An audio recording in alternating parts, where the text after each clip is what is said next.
এই যে দেখেন, আমি আমার বাসার কিচেন রুমে বসে আমি ভাত খেতে পারি।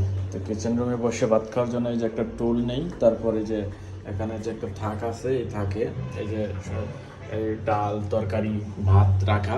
তো আমি এখানেই মানে অন্য রুমে না নিয়ে আমি এখানেই বসে বসে যতটুকু লাগে ততটুকু নিয়ে আমি এতটুকু এখানেই বসে বসে খাই।